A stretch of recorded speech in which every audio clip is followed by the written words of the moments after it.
welcome back to another video. This is going to be an Azeroth at War update video, as several things have been released since my last video. First of all, we have a roadmap, which you cannot see. What the heck? So for some reason, OBS decided it wanted to record the screen of my drawing tablet instead of my monitor. Anyway, I've got it up right here, the project roadmap. So they have Beta 2, which is going to be coming up at the end of summer, so August, which it says right there, August.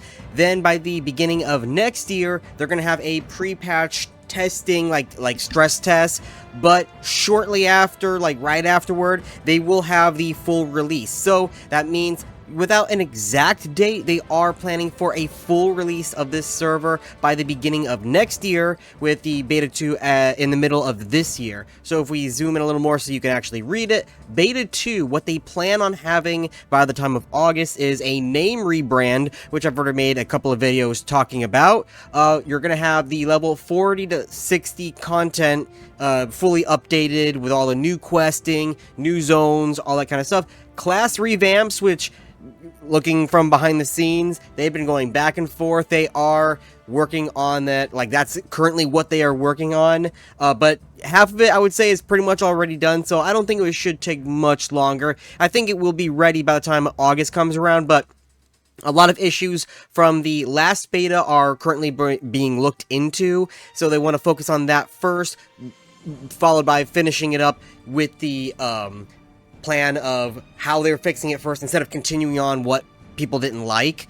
They're trying to make a new plan and then continue from there. That's what I'm trying to say. Anyway, Lands of Conflict, which are going to be their PvP war zones. So I've already talked about this, but in case you don't know, every week or so, a zone from a pool of zones will be chosen randomly to be a PvP, open PvP zone, while the other zones not chosen will remain PvE and they're safe. So right now, because I've asked him already if he plans on making it look like a war zone, it doesn't look like that will happen at the launch, but maybe eventually post-launch they will make it look and feel like a war zone, like having NPCs fighting, having broken ballistas here and there, just kind of phase it over. But for now, all it's going to do is flag you for PvP, and you can go at it in the world itself. So world PvP won't fully be dead, it just won't be worldwide. It'll just be contained in a various zones,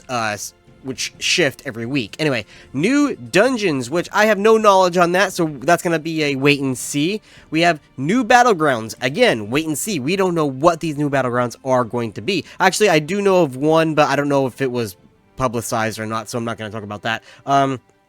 New starting zones. We already know about that. New starting zones for the new classes, which we're going to get to in a minute, because there's, I think all of them are now somewhat complete, but he's going back and finishing them. We'll hit that at the end of the video.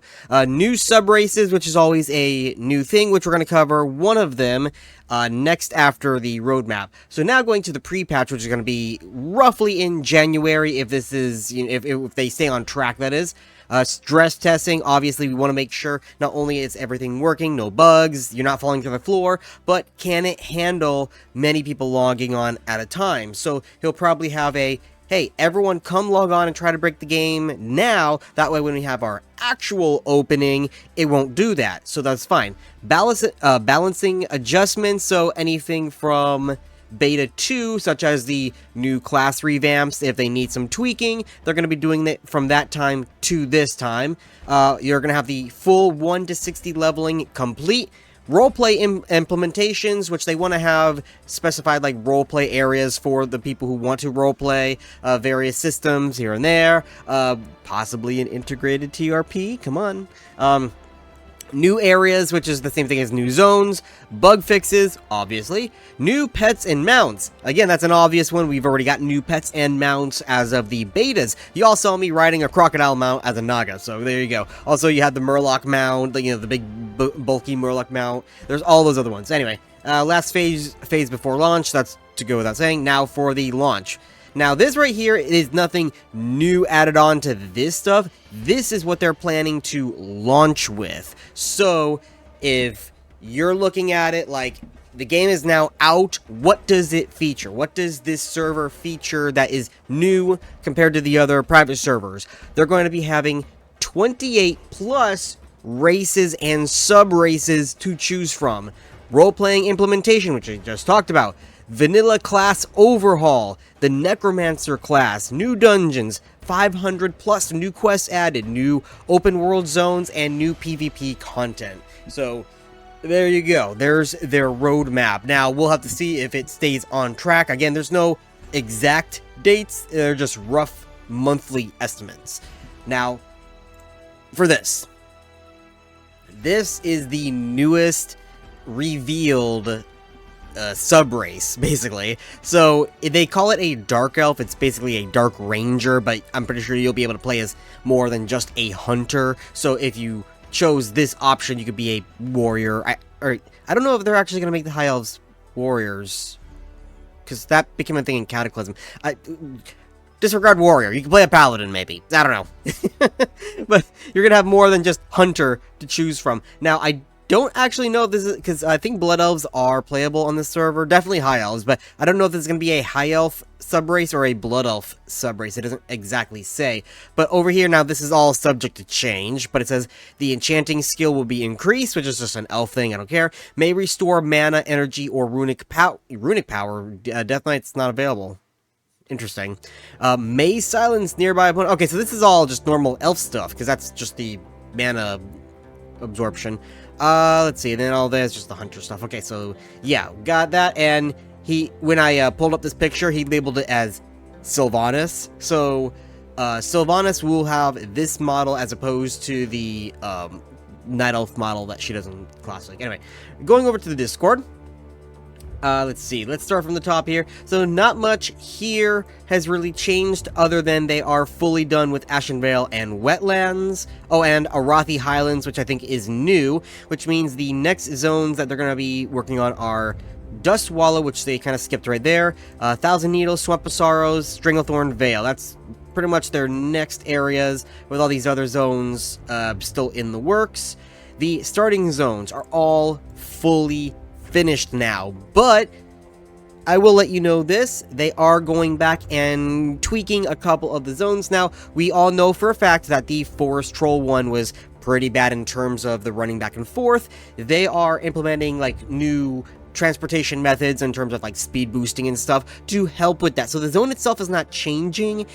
You're just going to be able to move faster through the zone, so it's not going to feel as bad.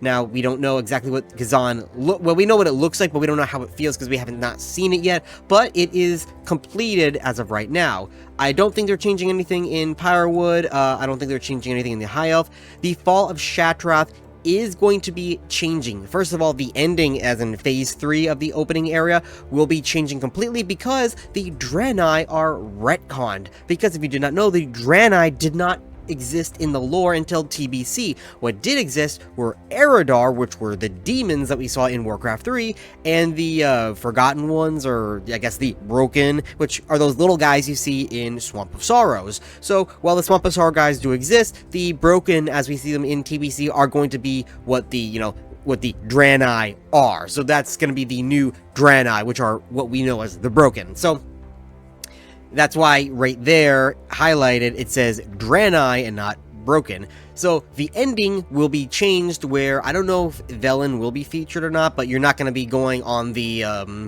Exodar. You're not going to be going on the Exodar and taking it over. You're not going to be doing any of that. They're going to be changing how they get to Azeroth, as well as I don't believe you're going to be starting off as a Draenei anymore. It's all going to be just Broken.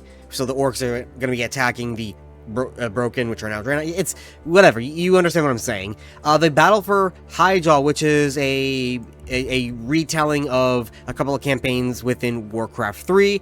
And then you have Nazjatar, which will be the retelling of, Zinajari being flooded, but also there's going to be some tidbits of Warcraft 3 involved, up into, like, you're going to be jumping through the timelines, similar to how you did in the Draenei, or Broken, you know what I mean, area, but for Naga, obviously, up until they meet the Night Elves of our time and join the Alliance. So we have seen them in the pictures that he has presented to us in my last video. We're going to continue from there. Here's the update for all of the classes. Warrior is now 60, Hunter is now 80, Rogue is now 85, Paladin is 60, Shaman is 35, Druid is only 15. Man, poor Druids. They are not getting any changes, it looks like. Warlock is 55, Mage is 60, Priest is 55, and Necromancer is 85% done. Now, I do know that they are reworking Necromancer because how it felt in the last beta did not feel good, so they are completely reworking on how the Necromancer is going to play out. So I actually doubt this 85% right here. Same thing with Rogue. A lot of people did not like the Rogue tanking. I don't know if they're going to be keeping it and changing it or reverting it back to how it was. I do believe they are keeping the melee Hunter, and then all of these other ones they are still tweaking and working out. I'll just wait and see how it looks. It looks like the website is 50% done. I know they have a website up, but not a lot of the features are working right now. All you can really do is just see the front page.